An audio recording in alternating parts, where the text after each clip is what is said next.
Let's have a round of claps.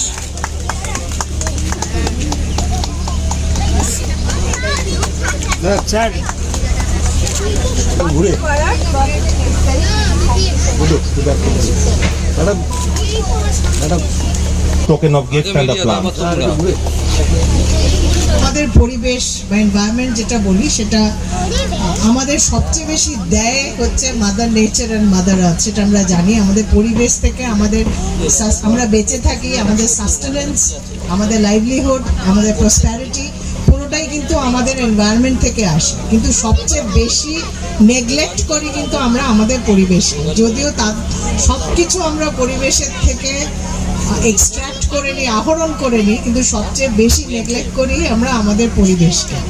এবং যত দিন যাচ্ছে, যত the older the earth is getting, the older the environment is becoming, we are neglecting it even more. এই কারণে এই বছর ওয়ার্ল্ড এনভায়রনমেন্ট ডেতে আমাদের অনারেবল প্রাইম মিনিস্টার একটি ইনিশিয়েটিভ লঞ্চ করেছিলেন, এক পেড় মা কে নাম। কারণ for the simple reason, if you go back and see the analogy, আমাদের মা বাড়িতে যখন যত বৃদ্ধ হয়ে যায় আমরা কিন্তু তাকে ততটাই নেগলেক্ট করতে শুরু করি, এবং আমাদের যত ইয়াঙ্গার প্রজন্ম থাকে তাদেরকে আমরা বেশি টাইম দিই, তাদের পেছনে আমরা বেশি এফোর্ট দিই।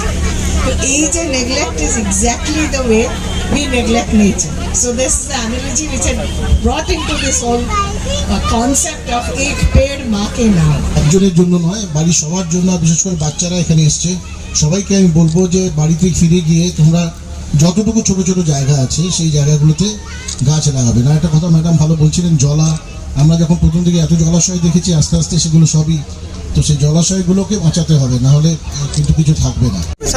বৃক্ষরোপণ এখন তো শেষ বয়সে এসে শেষের মুখে তখন বোধোদয় হয়েছে, আদৌ হয়েছে বলে আমাদের মনে হয় না। কিছুদিন আগে আমার বাড়ির সামনে পিচের রাস্তা হচ্ছে, তো আমার বাড়ির সামনে একটা গাছ আছে, তো সেটা প্রথমে কাটার জন্য ইঞ্জিনিয়ার এসে প্রথমে বললো গাছটা কেটে দিতে হবে, যেটা সহজ, যার কোনো ভাষা নেই, প্রতিবাদের কোনো ভাষা নেই, কারণ এই তো মানুষ নয়। একটা মানুষের বাড়িতে উচ্ছেদ করে দিলে পরে তারা এসে প্রতিবাদ করবে, ধর্ণা দেবে, গাছ কাটা সেটা করতে পারে না, কিন্তু সবার আগে গাছ কাটা যেটা সহজ, আমরা প্রথমেই সেটার আগে নির্মূল করে দিই সব জায়গাতে। যেখানে যেখানে প্রকৃতি আছে, যেখানে পাহাড় আছে, পাহাড় কেটে এটা হচ্ছে, তৈরি হচ্ছে, প্রচুর কিছু মানুষের উন্নতির জন্য হচ্ছে, কিন্তু আদৌ কি সেটা মানুষের উন্নতির জন্য বলে তো আমার মনে হচ্ছে না। রাস্তা নষ্ট হয়ে যাচ্ছে, তিস্তা নদী আমাদের নর্থ বেঙ্গলের এত সুন্দর একটা নদী, যার জন্য নর্থ বেঙ্গল বেঁচে আছে, সেই তিস্তা নদী শেষ হয়ে যাচ্ছে, ফরেস্ট শেষ হয়ে যাচ্ছে, পশু পাখি মেরে দিচ্ছে, চামড়া দিয়ে ব্যাগ হচ্ছে, সব কিছুই তো ধ্বংস হয়ে যাচ্ছে। তো তার মধ্যেও তারপরে আমরা গরম হয়, তখন আমরা বলি বাবা কি গরম, এই এসি লাগানো হচ্ছে, সেই লাগানো হচ্ছে, সব কিছুই আমরাই নষ্ট করছি। তারপরে যখন সেটার ফল আমাদেরকে ভোগ করতে হচ্ছে, তখন আমরা বলছি বেশি গরম, বেশি বৃষ্টি, বেশি ঠান্ডা, তখন আমাদের সব কিছু নিয়ে তৈরি হচ্ছে।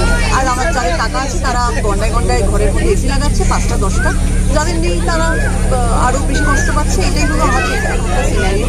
তার মধ্যেও কিছু মানুষ তারা এরকম ধরনের উদ্যোগ নেন, তারা গাছ লাগাচ্ছেন, আমরা সবাই জানি। তো এমন কোনো মানুষের যে জানে না যে গাছ লাগানো উচিত নয়, সবাই জানে যে গাছ লাগানো উচিত, সবাই জানে কী কী করা উচিত, তারপরেও আমরা করি না, কারণ আমাদের ছোটোবেলা থেকেই ঠিক করে শেখানো হয় না যে কী কী করা উচিত।